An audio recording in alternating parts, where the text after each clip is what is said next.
What's up, my folding friends? I'm Tim Rickman, and you're watching the second installment of my origami vlog. What have I been up to? Well, 2 weeks ago, you guys could see behind me, I had a pile of unfinished models. A while back, I started putting together a personal set of my own models, just in case an opportunity ever came up where I could display my models somewhere. Lately there's been a little bit of talk about that happening. We'll see where that goes. But other than that, I really like to have my model sitting around. It inspires me when I'm designing a new model to look back at stuff that I've designed in the past. I don't know, do you guys do the same thing? I use the term you guys a lot, but YouTube demographics tell me that a lot of the people watching my channel are female. And that got me to thinking, I really can't think of too many female origami designers. I mean, I can count the ones I know of on one hand. And I was curious, why does it seem like there's so few female origami designers? I don't know. What do you guys think about that? Anyway, back to what I was talking about. These are the models that I've been getting ready to have the MC paste applied to. I've been spending some time shaping these models up, and I'm really pleased with the way this is all turning out. You can see here I have a newer version of Caduceus. I redesigned it. It doesn't have these posts in the back anymore. The wings are color changed on both sides, and I'm just really excited about the way this one is turning out. The paper is just a little bit thicker, and I don't know, I'm really enjoying the way these are turning out. Of course, you've seen some of these other ones.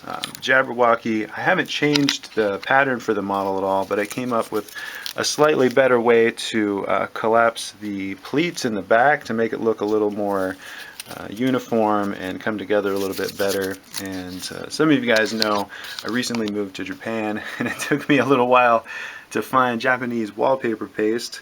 I had a little bit of help, but I found it, and there it is. So a little bit later, I'm going to start to apply the MC paste to these. So I asked you guys to kind of weigh in last video on what you thought of me starting a vlog, and I actually got quite a bit of positive response for that. So that was really exciting for me. Thank you. And I just wanted to take a minute to answer a few of the questions that I got. One of the questions I got was asking about the differences between radial and box pleated design. And this is something I kind of want to get into a little bit more in my design series. Right now that's focused on box pleating because I've been studying box pleating for a couple of years, and I felt like I had a lot of information to share about that. Some of you guys were asking if I could explain how I go about designing a box pleated model. But I see a point where that's going to transition into radial design. And what I think is the difference between the two is when you look at the crease patterns, you obviously see a difference in the type of creases that you use. Box pleating uses a lot of horizontal and vertical creases, diagonals, those 22.5 degree angles, and with radial design you have an infinitum of different angles that you can use in your circles. So when you look at the crease patterns, they look different in that respect. But I think the difference from a design perspective is that it's a lot easier to find your reference points with box pleating. You know, you've got that grid set up, and the intersections between the horizontal and vertical creases make it really easy to find the reference points that you need to build your features. And with radial design, sometimes it can be really complicated to find the exact angle or a setup of creases to find a point on the paper that's going to give you the exact area that you need to start a crease to give you a flap that's a certain length. So the setup for a radial design is a bit more tricky. I think the folding process is easier, and vice versa with box pleating. I think setting up a box pleating model is easier, but the collapsing process is a lot more tricky. Generally speaking, I'm sure there's exceptions to that, but I think that's the best answer I could give to that question. I enjoy box pleating right now because I think you can get a lot more out of it, but I want to start learning more radial design because I think there's some things you can do with radial design that you can't do with box pleating, such as finding different slopes, different angles, especially if you're designing some kind of an animal that has very specific form to it. You get more out of radial design if you're designing something like that. Something like a dragon that's very lanky, it has a lot of segments that are pretty skinny, basically stick figure-ish. You can do a lot with radial or with box pleating, but something that has a bit more form, like an elephant or something like that, maybe better suited for a radial design. Another question I got was asking if I could teach how to read crease patterns. This is something that will probably show up more in my design series. What I'm doing with this vlog is more talking about thoughts and ideas and concepts about origami rather than specific methods for folding paper and things like that. But that's a great topic, and if you have suggestions like that, please let me know on here too. They'll probably show up in another one of my series though. Another question I got asked, and I get asked this question every once in a while, so I'll answer it now, is will you make a video tutorial for how to fold the Ryujin? No, I'm not going to do that. I kind of get the impression that people see that model as sort of an end-all to origami. Like, if you can fold that model, you've somehow mastered origami. And no offense to the designer, it's a beautiful model and he really knocked it out of the park. But what I try to do with this channel is focus on stuff that I'm designing. I'm really flattered that you guys would look to me for advice for how to fold that model, but if you're looking for cool models to fold, I've got a lot of cool origami video tutorials for advanced models down below. I encourage you to check those out. But I will leave a link in the video description below for a place where I found some people who are willing to help out if you're trying to fold the Ryujin. It's not a video tutorial, but just other origami enthusiasts who have made a little headway with that, who might be able to point you in the right direction. So look for that in the video description below. But if you're looking for a challenge, try to fold one of my models. I think they have a lot to offer that you might be overlooking. Alright, that's all the questions I'm going to answer in this video. You guys left a lot of really cool questions and suggestions in the last video. Some of those I'm actually going to use as topics for future vlogs, so if I didn't get to your question, your comment, look for it in a future video.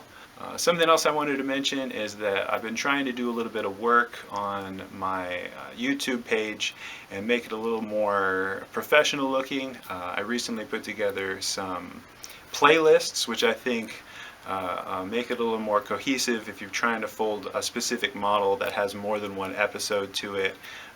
Some of those are getting quite a few views already, so if you have any other suggestions for ways that I can improve my channel to make it cooler for you guys to use, leave that in the comments below.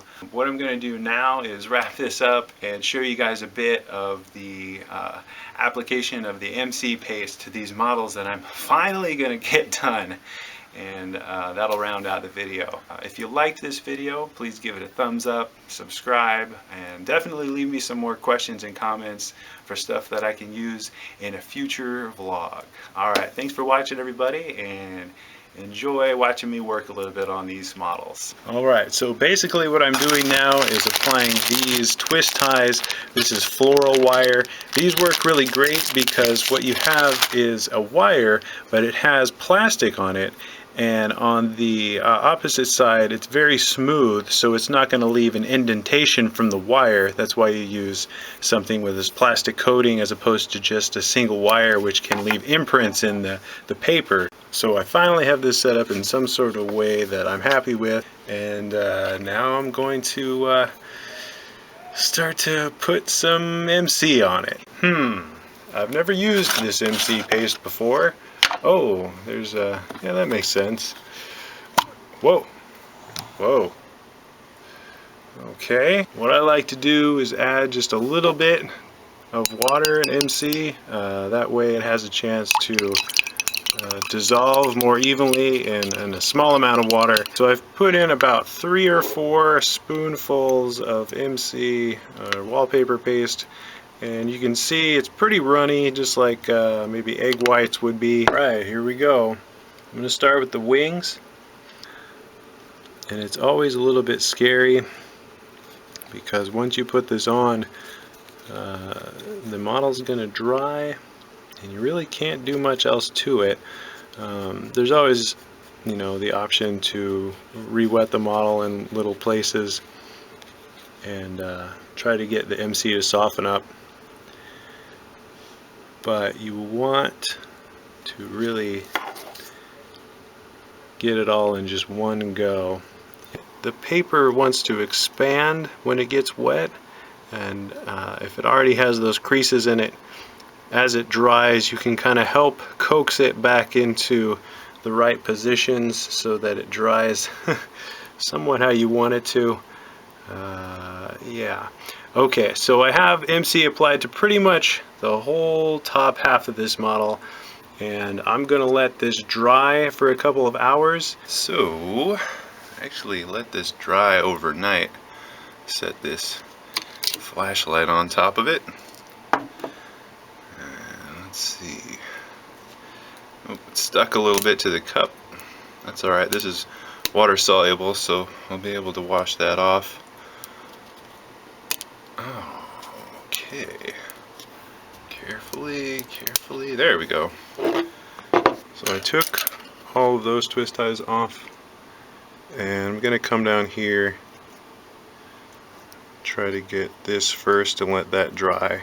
So I'm going to let that dry like that for a little while till this is dry, and then I'll work on the tails. Okay, this has had a little chance to dry. Carefully unwind. That's starting to look pretty good. Now I just need to wind these around. Alright, looks like it's all the way dried. I'm going to take off these, see what we got.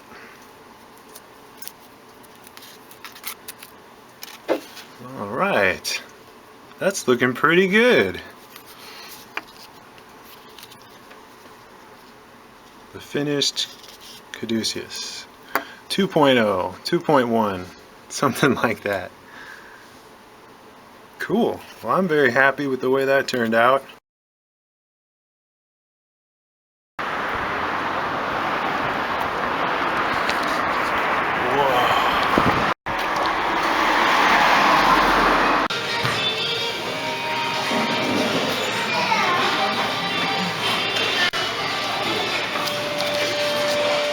That's going to be it for this episode.